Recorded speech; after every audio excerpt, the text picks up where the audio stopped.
Ninakaw daw ng mga independent o indie film na kasali sa Metro Manila Film Festival ang Pasko sa mga bata. Sabi po yan ni Senador Tito Soto. Panukala niya, sa susunod, bigyan na lang ng sariling film fest ang mga indie film. Nakatutok si Jamsi Santos.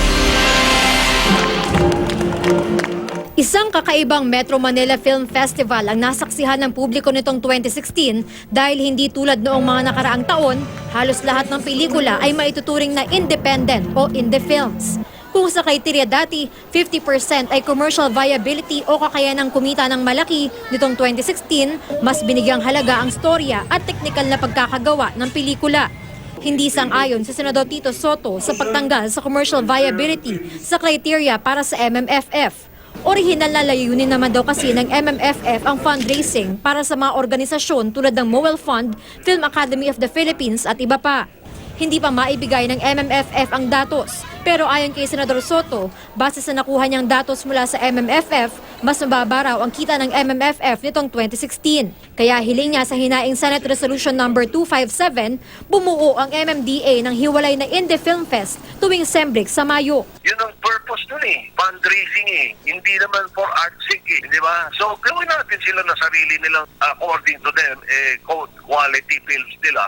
Gawa natin sila na separate, huwag nilang ipuwera yung mga mainstream. Sa panukala ni Soto, bawal ding ipalabas sa Metro Manila ang ibang pelikulang hindi kasama sa Indie Film Festival tulad ng sa MMFF. Bigyan natin sila ng sarili nilang Indie Film Festival. Tapos mandated din lahat ng theaters ng Metro Manila na ipalabas yung mga indie films.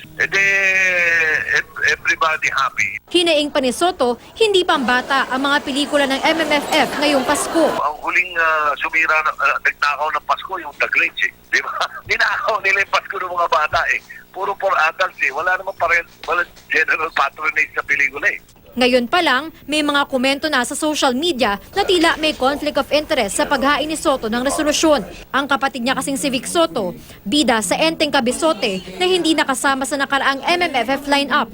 Pero sabi ng senador, walang kinalaman dito ang kanyang hakbang dahil malaki naman ang kinita ng Enteng Cabezote kahit na hindi ito kasama sa MMFF. Ay problema kasi niya mga yan, nagdudulong-dulong ka agad, papapil agad, hindi pintas akala dahil kapatid ko si Vic pinaproteksyonan dahil hindi kumita. Hindi. Nagkakamali sila. Sabi ni MMFF Executive Spokesman Noel Ferrer, tinatanggap naman nila lahat ng mungkahi upang lalong mapaganda ang MMFF at ang buong industriya. May good news naman para sa mga sumusuporta ng 2016 MMFF. Ayon kay Ferrer, nagkasundo ang National Cinema Association of the Philippines at ang SM na ipalabas ang MMFF movies hanggang January 10. Jamsi Sante, nakatutok, 24 oras.